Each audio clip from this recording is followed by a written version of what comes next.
Good morning, afternoon, evening or night. Whenever you're watching this, welcome. I'm descending through a summer surge of nettles and thorns to the riverside downstream of a large cliff face, but the river has got into a very large old dump site. It's a place very familiar to most of my subscribers. There are two slight differences today. The first is that, through a roundabout route, a friend in Connecticut who talks with another YouTuber who's a bit more local let me know that there's been a collapse in the cliff face. Indeed, from the top it looks like quite a large chunk has fallen away. And the second difference is not unusual. I have somebody with me. We met for the very first time about 10 minutes ago, though we've chatted online, commenting on each other's videos for a few years. It's Steve of the YouTube channel Mudlarking with Steve. We're by no means the first back on the site after the collapse, and frankly, given what I could see up top, I wouldn't really want to be. But what the collapse does mean, even about a week after the collapse, is that there's a very good chance of finding some interesting old things spilling out. So fingers crossed for some good finds for both of us.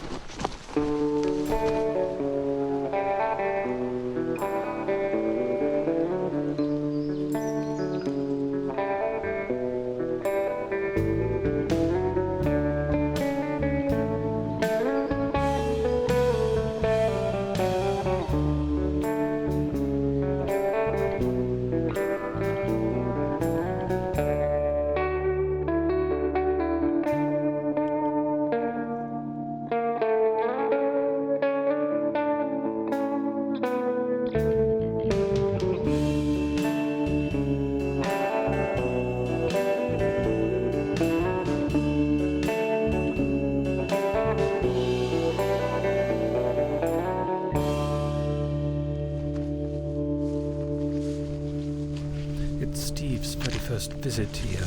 I barely remember my first time. A bit of brass, not sure what from, but happy to take it. I was on only my second ever filming of a mudlarking outing, and from a river beach that I'd scoped out on Google Earth and thought might have some potential, it didn't really, I glanced across the river and saw this huge and amazing old dump site. Probably close to half of all the views on my channel are from videos shot here. This site has been very, very good to me, and I do hope that it's good for Steve too. He's somewhere up there. And the finds here, oh, there's been all sorts, from the humblest tiny bottle and sherds of broken pottery, through strange and interesting relics of life long ago, and claws of crayfish, likely indicative of otters in the area, to metal things, lots of brass and copper, quite corroded, lots of lead, too heavy to be appealing, but I take it to keep it out of the river, silver and gold. There's a little bit of gold right there. I found bigger bits than this, but gilding on pottery is gold plating. Piece of a gun, a toy gun.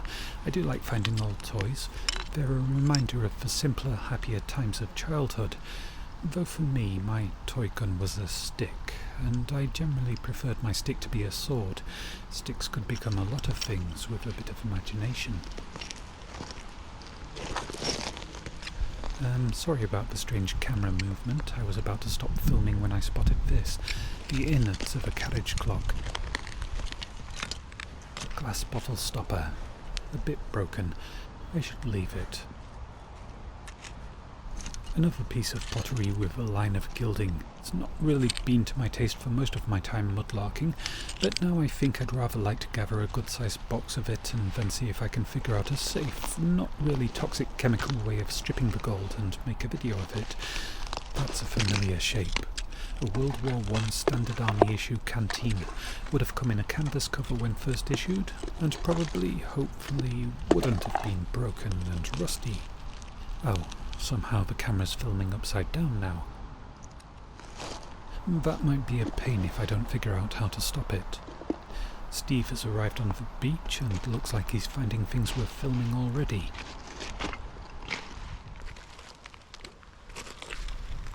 I saw something, started the camera filming, and I've lost track of it.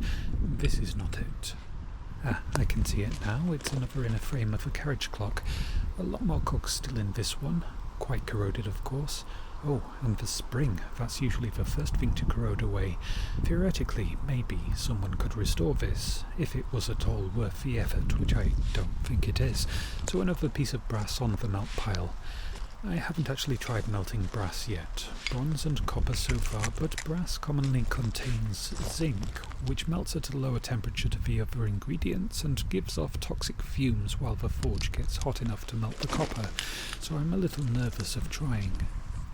That little piece of pottery with some gilding, Japanese style, hand-painted. I wonder if going after gilded pieces will lead to me getting a stronger appreciation for pottery sherds. Mostly what I've taken till now has been simple blue and white for a mosaic. Orange. How do I explain? I don't objectively like this particular bead. It's not a pleasant colour or shape to my eyes. But I really enjoy finding beads out in the wild and value the finding of any such bead far more than any of the thousands of beads, some of them older than this one and far more beautiful, that I find in big cheap job lots of jewellery off eBay, which I search through for scrap silver. Quite close to my bag, Steve has spotted a marble. Beautiful marble, man. Look at that.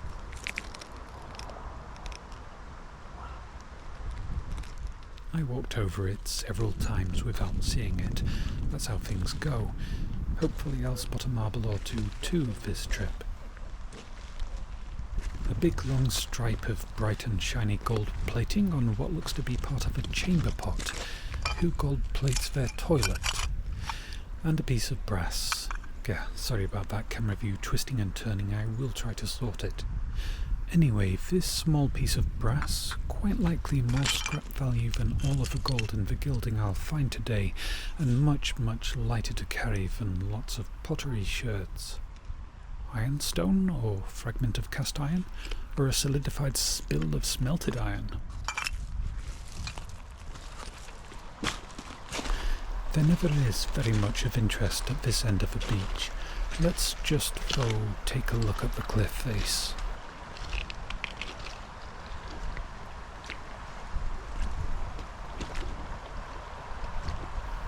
Oh, yeah, that's surprising.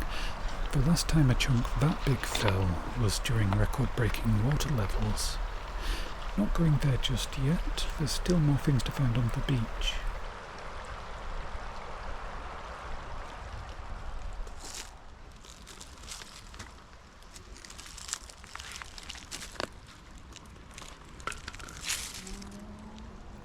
I found a few of these carboniferous fossils on this river, stigmaria of a lepidodendron tree fern-like thing. They're never quite as clear here and as well defined as ones in the much smaller river more local to me. But a bit of away from this river, in this town, there is a museum with some exceptional specimens, many more fossils, and a world-class mineral collection. Oh, now I want to visit there again soon. Wonder if I can take my camera and bring you along. Would you like it if it's a possibility? Steve has just found a wonderful eagle claw clay pint bowl, good condition too. I think the one I found years ago is quite chipped.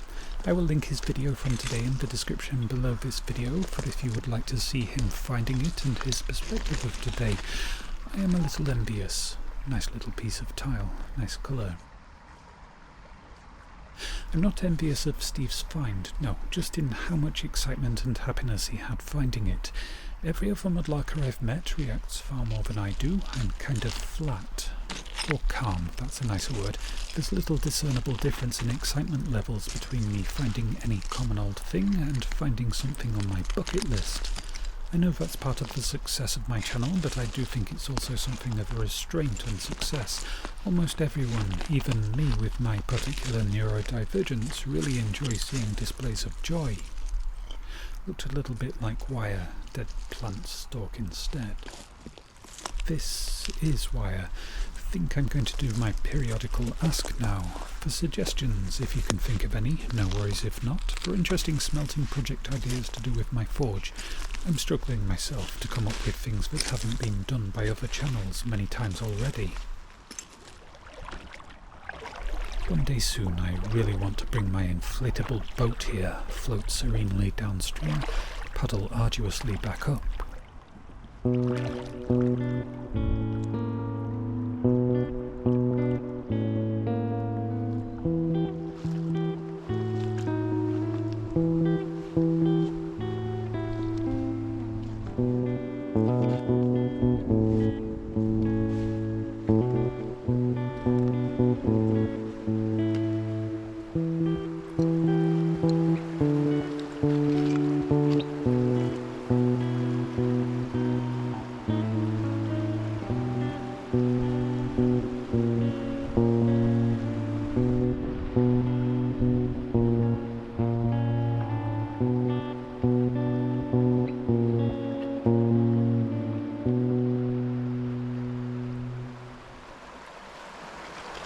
Right near the first metal patch, things left by another mudlarker. This is lead, or at least an alloy of lead. This, a brass coat hook. More lead, of course. There aren't many people who take it. Oh, actually, I think this might be a bag seal. I don't find many. Maybe not. What else? A terracotta ball. Think it's too small for a marble, maybe a baking bean. And a brass weight, probably 1 ounce I think, though currently a bit heavier with bits and pieces the corrosion has picked up. I'll leave all these here till Steve's had a look and a pick through. Let's move around and see if I can find anything the earlier mudlarkers missed in the metal patch.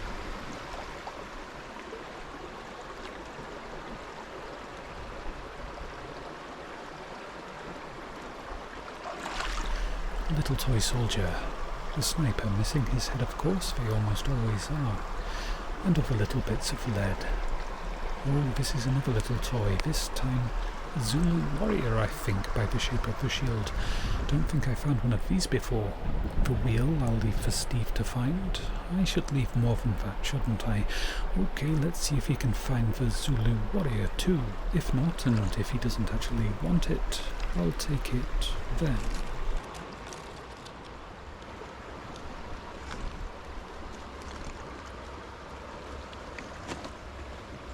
Oh, that's cool. Front part of quite an unusual looking truck. I don't recognise the design. Can anyone help with an ID? If this had been intact, or at least basically all here, I bet it would have been worth quite a lot. One lead alloy toy ambulance I found in another old dumpsite sells online in comparable, not great condition for about £300 sterling.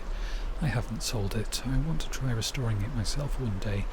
This is the dumpsite that will, I think, supply the 3 missing wheels. I might already have them found here in one of my big, immovably heavy boxes of lead. Steve is on the metal patch, and I'll try to not get ahead of him again. Let him have first look, a better chance of finding some of the best things.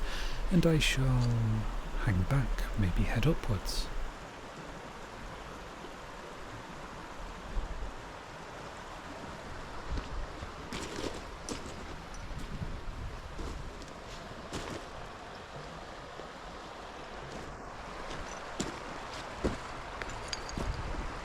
Some labels still attached here. Totally unreadable. Bottle shape suggests maybe cod liver oil, castor oil, or shampoo maybe. Unusual mark. Looks like maybe it was once two-handled. The coronation commemoration piece of, let's see, King George VI. Crowned in 1936 after his brother abdicated, and grandfather of the current King Charles III.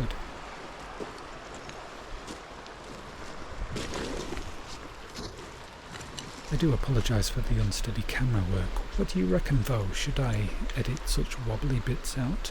Or is it a valuable part of getting a good sense of the steepness and the climb?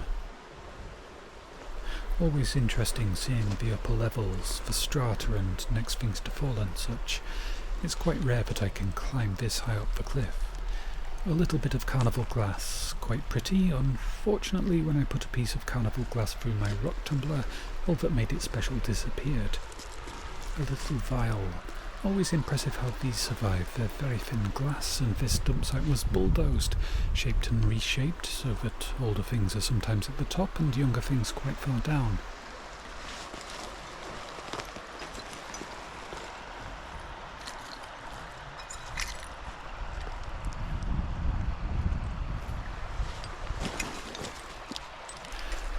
It's got some gilding on it, but not a lot, and it's heavy, bulky, not really to my taste. I think I'll leave it. A pickle bottle stopper. I do like these in general. They're often quite beautiful bits of glass, though this one is really sick. A common affliction for glass here. I'll leave it. Take this bow, a thick wide strip of gold plating.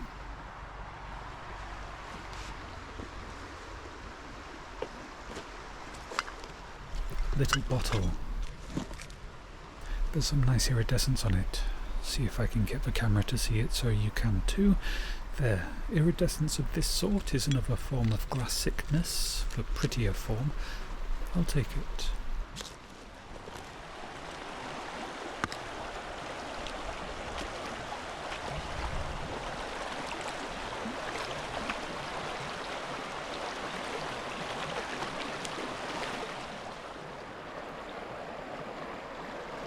Oh wow, a hole in the pottery lid, just the right size and shape to catch a marble. A steam vent, I guess, and the marble very dark looking. Not sure if it's algae or if it's just close to black glass. Now if I can find any actual direct sunlight, that would help.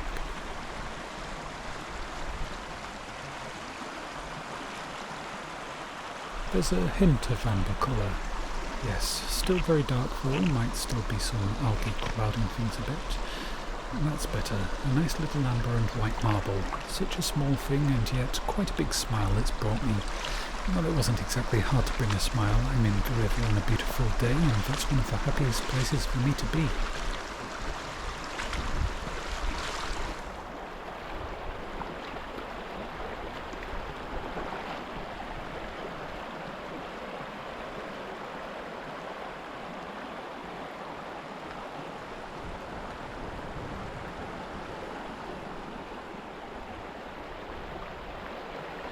There's quite a lot of things in the water just caught up hereabouts, and I'm already carrying too much stuff. Don't know if I can. I'll try putting it down and hoping that the current doesn't pluck away any of the finds. And, oh well, the marble's going to take a little bit of finding again. And this boring lead, just part of an old battery. I think I'll take my finds back to shore and then come back. Easier to move any which way when I'm not worried about losing my marbles. Steve has had a look through the metal patch, taken a few things and moved on. Let's see what he's left, or hasn't seen. Nobody sees everything here, very much including me.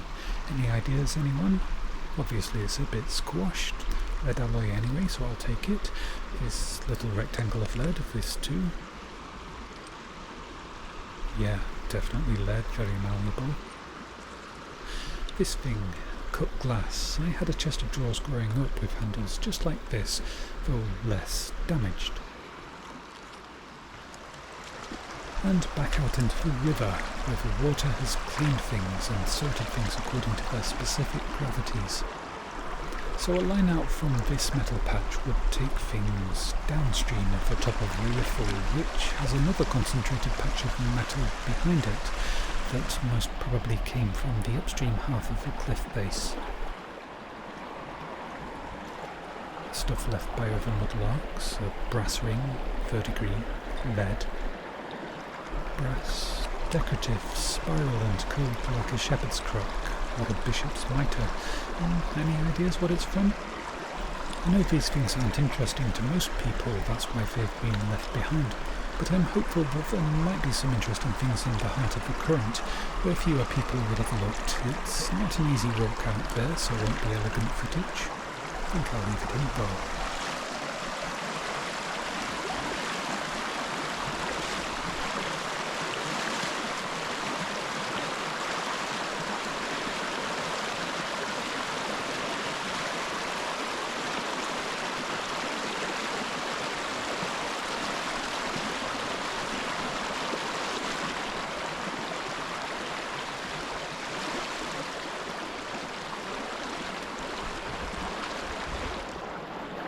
How suddenly the sound level just drops away.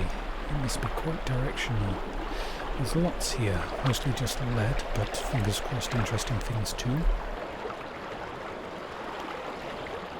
A nugget.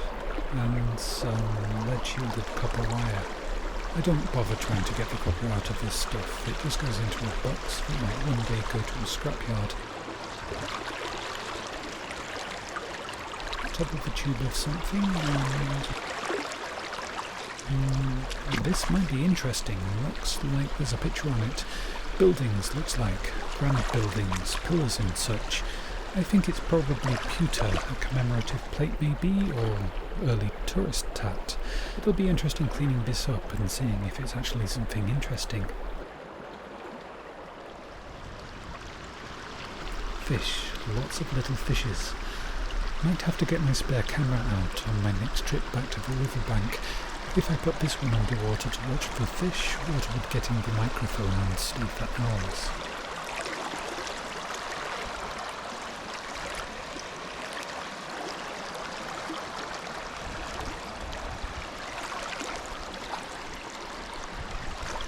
Toy soldier, as ever, missing his head. I've never once found one of the missing heads, but I was here with kitten caboodlers when one of them, Kate I think, found one. They do exist, and I think it should be one of my bucket list finds, if I actually kept such a list. Endless bits of lead. The tannins brought down from peat moorland acidify the water just enough to start dissolving lead. Brass, part of a suspender or braces clip, I think. Please do correct me if I'm wrong. Little bits, hard to grab a hold of.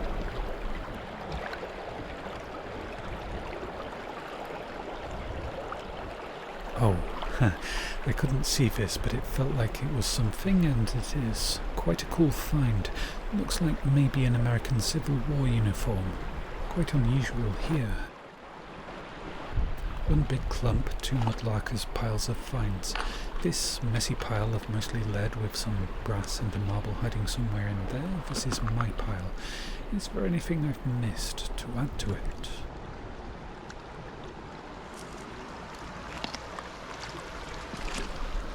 Nothing very much. That big lead pipe, I'll take that out if my bag will take the weight.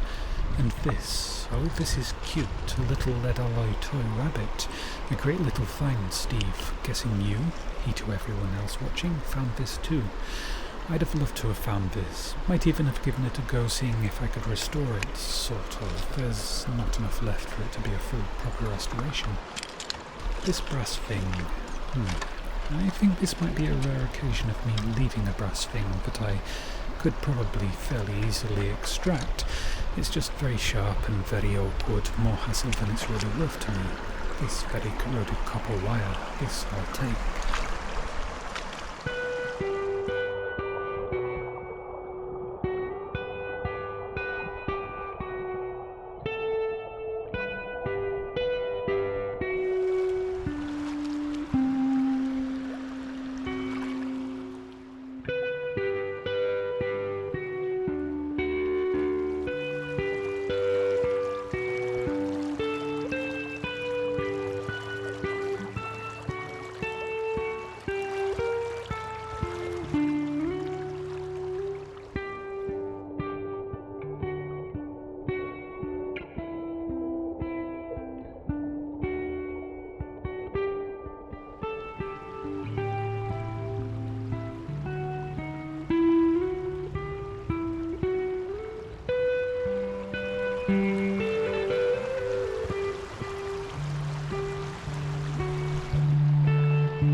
Before I started coming here quite often, I really didn't have much understanding of just how much and how rapidly river layouts could change.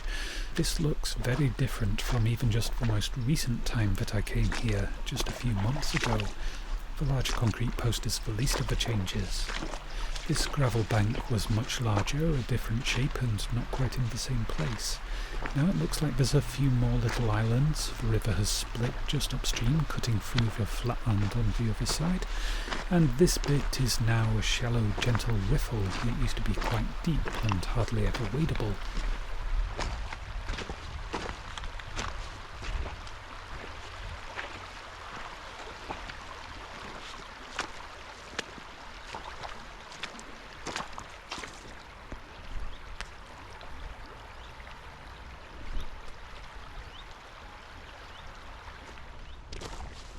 This beach belongs to a National Trust property. I think the property has grown by a few hundred square metres in just the last few years, simply because the river has moved. I wonder if anyone has ever lost all of their land because of a winding river being the boundary. The council who owned the land that the dumpsite sits on has lost some ground here, and gained some a bit upstream. Oh, it fell over. That's a shame. I guess the footage of fish will be quite limited. Back out into the stream, more things to find, I'm sure.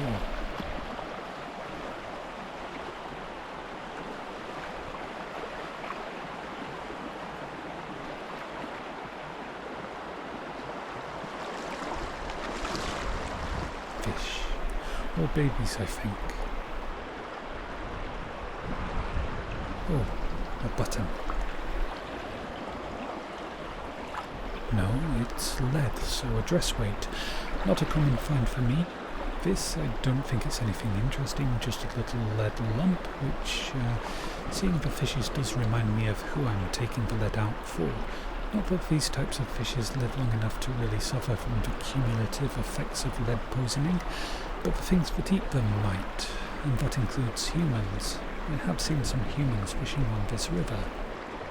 Brass, I think it was something.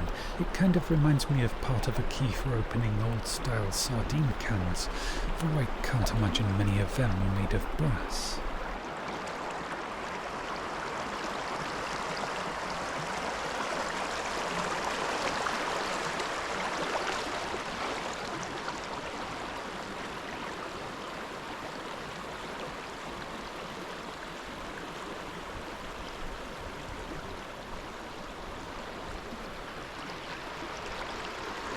The sun has come out from behind the clouds, so now everything in the river is suddenly much more easily visible. And the reflection of my scraggly hair is now in colour. I think I might cut my hair soon.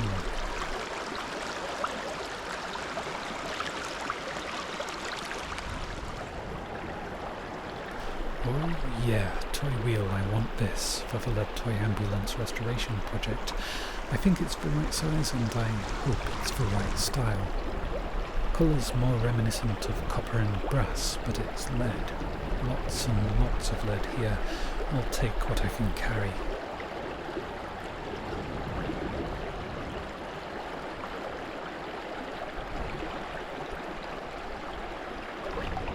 This is iron. Iron is a metal I don't usually take. And another piece of iron, part of an old boot, the back and bottom of the boot rather than the front, I reckon, from the shape of it. Don't really want it, and the river ecology doesn't mind too much if I leave it. It's vintage variable capacitor, mostly brass, and I'll take it.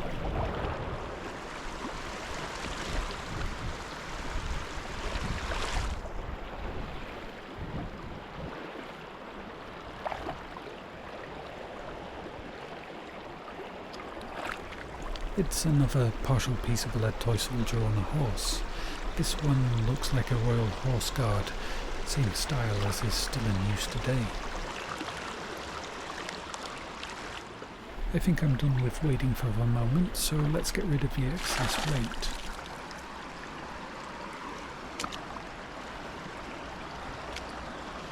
For anyone wondering, the other boot was similar. I got quite wet going for things in deeper parts, all part of the joy of this hobby.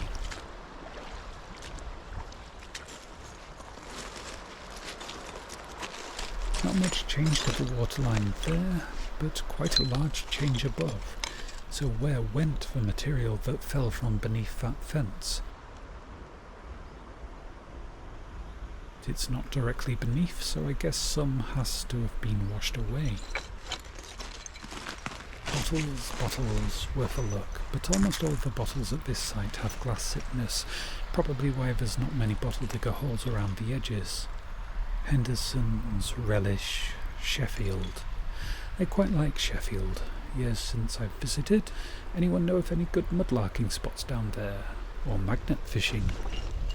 Part of the reason I started this channel was because I wanted to travel around more, see more of the country. I do know where the site is that Steve films at in North Yorkshire. That's as much as I'll give away. Maybe he'd like to meet up there sometime. Camel. Okay. Camel whiskey maybe, though I do not recognise it, and I think I'd know if it was a Scottish, Irish, English or Welsh whiskey. Bourbon, American whiskey, that's my guess. Oh, wow, this is something I've not seen before. It's the inside part of a big old Pottery water filter. I've seen the broken outsides of them several times. I really would like to find an intact one sometime, the more ornate the better. Don't think I've even seen a broken inner part before, and might never see it again, but I still don't fancy carrying it out of here. That looks interesting, if I can get it out without causing too much of a landslide. It's a teapot with, well, cubist shapes and patterns. I don't think it's a Clarice Cliff piece. It's not quite bold enough, a little hesitant. I want to get up there. Can't see a safe way from this approach. I'll try another way. This may well be the prettiest visit to this place. I'm very glad to be here. Right, time to try again. This looks like a more sensible ascent route. Start off with a zigzag over this way. Oh, I remember this fence. It was about 10 foot back from the cliff face when I first came here, about 3 meters in metric. I think the vantage spot that I used to look down from is now down.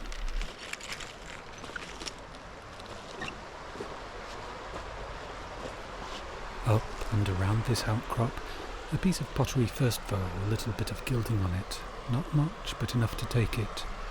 That kind of looks like an inky cap mushroom. Edible, but not recommended. Especially from old dump sites where they can hyperaccumulate any toxic metals present.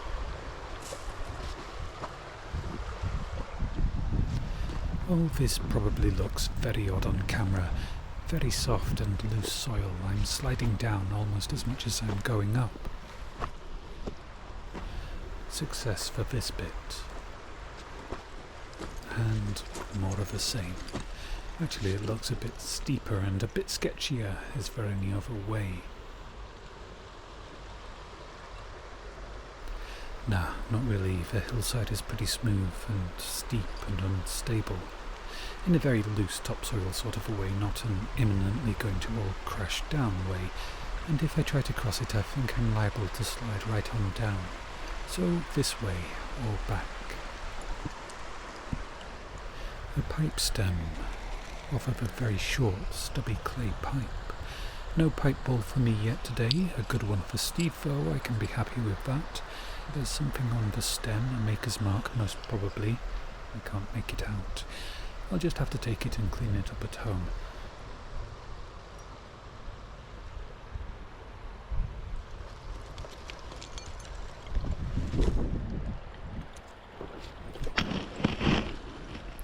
Yep, it's going to be like that, just ridiculously soft and fluffy soil.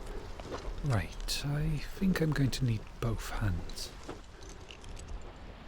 Made it, and it's interesting seeing the top section like this, the rather shallow depth of the topsoil capping, and a slight undercollapse indicating less soil cohesion in the dump site proper. Now the question I'm asking myself is, was the climb actually worth it? Big, heavy pipe coupling I think, brass and quite heavy, I'll take it. Can't see anything else really, and I'm certainly not going along there. There's not much to stand on and nothing holding that not much up. It's such an unusual perspective. It all looks so steep and high from here. It's not all that high, less than 10 meters above river level. Just going to take a moment to take it all in.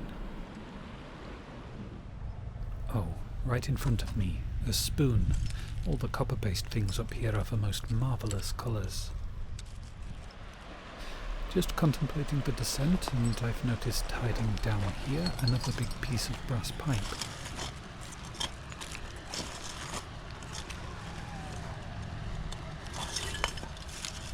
Even heavier than the other, a brass plate on the bottom. No idea how I'm going to carry them both down, but I am going to try. Might not be elegant, but here goes. First bit is the hardest. Should be fairly easy from here if I don't spot anything interesting. Is that a marble I see? Resting the big brass things against my leg and awkwardly reaching up. No, not a marble. A ceramic end bauble from something, maybe a coat hook. It can go back or down, that works too. Now let's just hope I don't spot anything else interesting on the way down.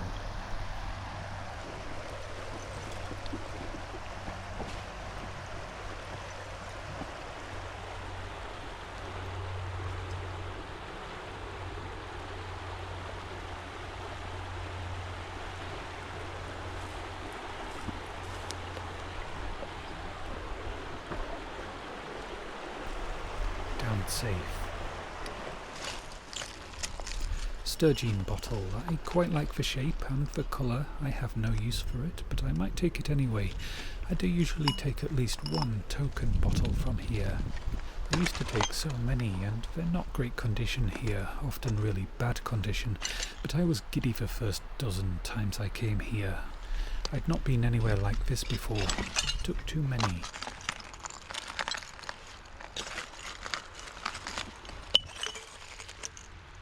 That egg cup is one of the few pieces of pottery today that haven't got any gilding. They really did like putting gold on everything in the late Victorian, early 20th century.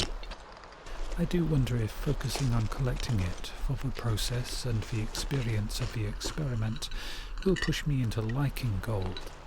I'm not actively resistant to liking most things, but aside from not particularly liking the colour of gold, I prefer silver, I really don't like how gold is so firmly tethered to the perception of wealth, to the point that often where it would be the absolute best choice of material for making something, like circuitry, its exorbitant price forces endless compromise on quality. Ooh, and another little bit of gilded pottery. If I'd started collecting this stuff when I first started filming mudlarking outings, I reckon I'd have about half a ton of broken crockery and maybe a gram of gold now. To clarify, I have already found more gold than that, a little bit in the river, and some in big tangled job lots of costume jewellery that I've been searching through specifically for scrap silver. All because I want to make a silver snail, potentially one in gold too. Snails made in several different coloured metals racing around a bronze Mobius strip circuit. That's the rather silly plan. And now time I guess to head back towards Steve, see if he's got the energy and enthusiasm for visiting the beach downstream. It's no longer the amazing beachcombing place that it once was, where most of the things that washed out of here washed up, but there might still be something to find there. This bit needs two hands. I see something a little out of place. What are you doing here, little cinnabar moth caterpillar? No food for meters around? Let's give you a better chance. Can't see any ragwort, its favourite food. It's willow herb or Himalayan balsams, moss or grass. I think it's likely to fall off soon, so better put it down, and this patch of grass is within fairly easy crawling distance of several other plants. That looks like it might be ragwort.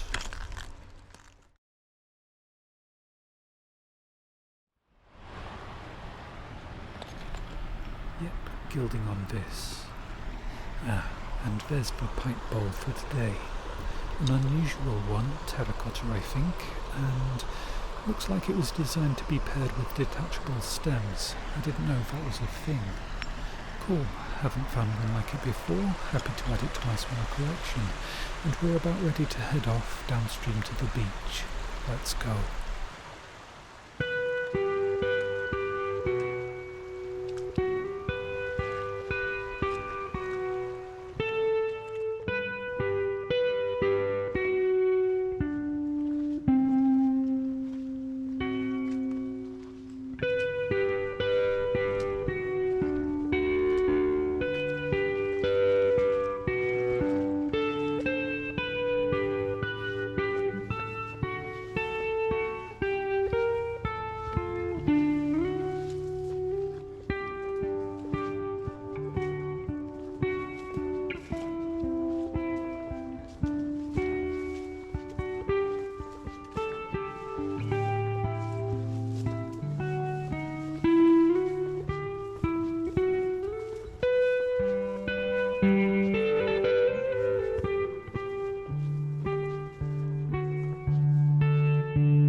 This is different.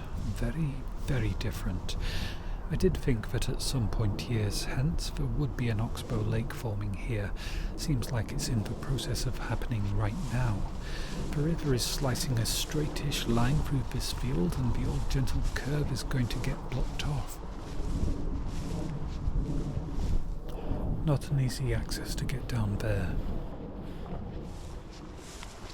This looks doable.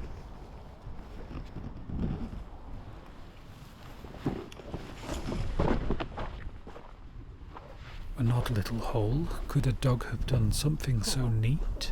Or maybe a metal detectorist? Now that's a little problematic. The field that the river is now cutting into used to be part of the sewage works. It's categorised as landfill and contains liquid sludge, according to the records. A little worrying for the future health of the river. This is definitely the new preferred course the river is going to take, but enough of the river is still following the old channel that this is shallow enough to wade. The river's cut a channel through the beach, washing away several hundred tons of rocks and sands and bottles, and alley-globs, marbles, pottery pieces, figurines, clay pipes and bottle things, and a load of modern trash too. It now all looks a lot cleaner than it used to. That's a big positive for here, for sure. Not so much for downstream, wherever everything was washed away to. Still a few bottles being dropped here, gathered together by another mudlark. None here that I want. I remember that when I was fairly young, part of geography classes was learning about the formation of oxbow lakes. The textbook seemed to suggest the process took a very long time in human terms, not at all in geological terms, but this is all happening very fast. It's only 6 months since I was last here and it's completely changed. The old main channel is now split into what appears to be at least 3, maybe 4 channels. I think this one was an early attempt by the river to carve a way across the beach. Might be a little pond one day, and the main channel, which will apparently one day quite soon become an oxbow lake, is that way. That's the outlet of it.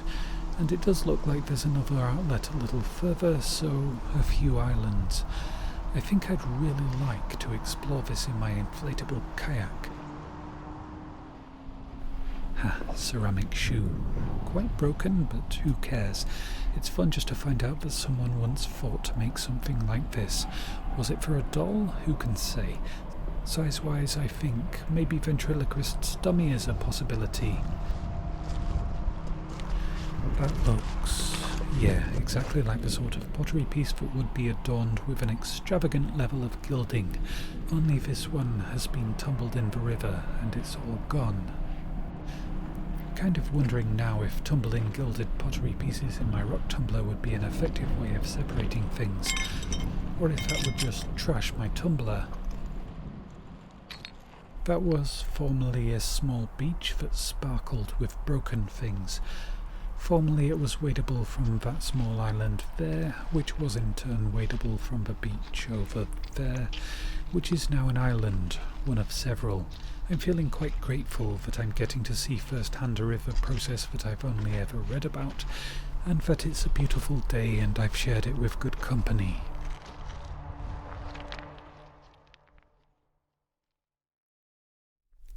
And a roundup time, something of a momentous one, for the cliff face is no more.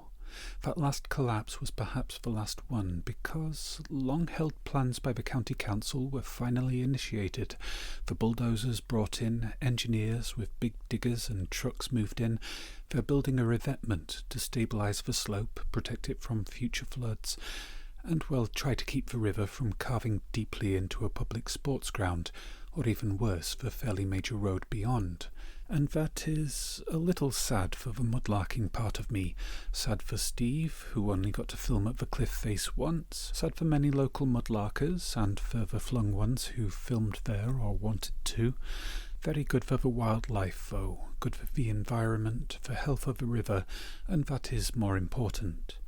I think I will still go there at least a few more times, float by in my kayak, see and film what's been done, maybe clean up the last of the lead from the riverbed and find some lingering modest treasures. And there is a mystery still for me to solve. There's a little beach right at the top end of the site, hundreds of metres upstream from where the cliff face was, and that has rather a lot of vintage pottery pieces and glass things on it and in it, and I still don't know where all that's coming from. There might be another dump site washing away a short way upstream that isn't on the maps. Not all old dump sites are well documented and properly recorded. So things still there to draw me back, and a few more videos. I've also got a few more videos that I shot there months and, years ago that I haven't yet got around to editing. This one jumps the queue because it features another YouTuber, Steve of the Mudlarking channel Mudlarking with Steve. I had a good day in his company. I think he's a nice guy and he does find some nice things and explores a very nice part of the UK.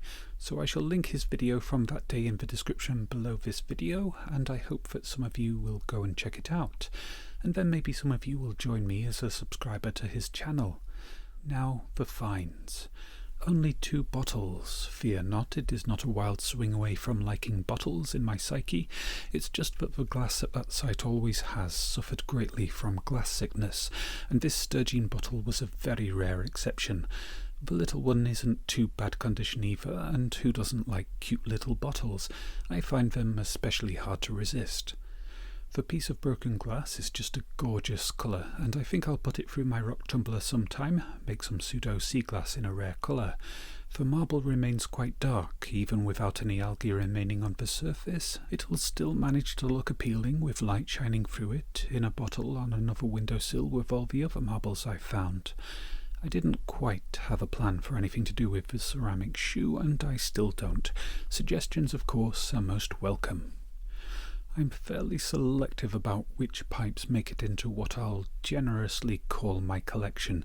I don't generally find whole pipes. I still haven't got a permit for mudlarking on the Thames, where they're often beautifully preserved, more varied, and there's ones quite a bit older than the ones I find hereabouts.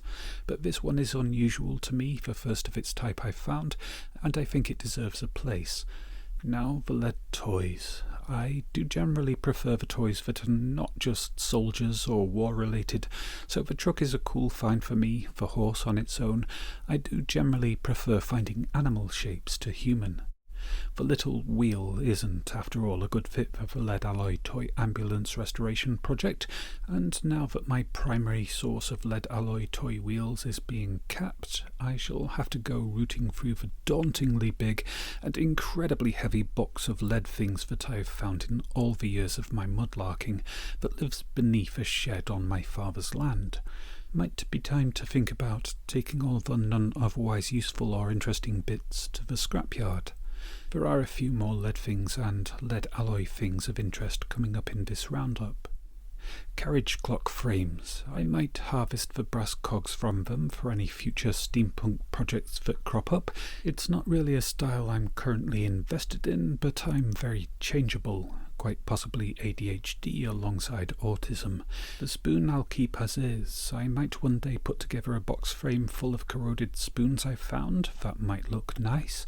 I'll keep as is this curl of twisted wire, maybe a few more bits and pieces. The common things like the wire and the pipe and the connectors will go into my melt pile, which overflows. I've got a bit too much now for my available spaces, so I'm formulating a list for spring and summer sunny weather forge projects, and as ever I hope for some suggestions for projects. The sillier and more outlandish generally the better. All these pieces of gilded pottery and pieces from several other mudlarking outings, they're intended to form the basis of one probably quite short little video sometime in the future. Picking them up has increased my appreciation for different pottery patterns, different styles, different colours. All of the ones on top are pretty plain, but there's printed and painted patterns below. I previously mostly only picked up blue and white pottery for projects. This is another project which will leave me with quite a lot of broken pottery pieces, and I don't know quite what I'm going to do with them. It'd be a shame if they all went straight back to landfill, so I hope I get some ideas before I make that video. That visit might be the last time I have a bag where most of the weight of the finds is lead. I'm not going to miss that. I didn't ever really enjoy carrying all this lead the approximately 600 metres back to the car. There are exceptions, of course, the toys, this pewter, but certainly with lead as an ingredient, tourist plate, commemorating a visit to what looks to be the Hotel de Ville, though most of what I suspect to be de Ville is missing might be Hotel de Villain. It's a moderately interesting little piece of history, as are the bag seal and the dress weight. I really don't find many of either of these, so I'm still quite happy to find them. That's the finds. I do hope that you've enjoyed this video, and if you have, and if you'd like to, then any appreciation that you wish to express is greatly appreciated. A big thank you to everyone who presses the like button, the subscribe button, writes a comment, replies to somebody else's comment, shares a link to my videos on another platform. It all helps. And another big thank you to all of the kind people who've donated through Ko-fi, super chats during premieres, super thanks on video pages, or through supporting me on my still very new Patreon page. It's a new chapter that I hope I sometimes have enough energy to keep doing things for. Thank you all very much for watching, and for now, goodbye.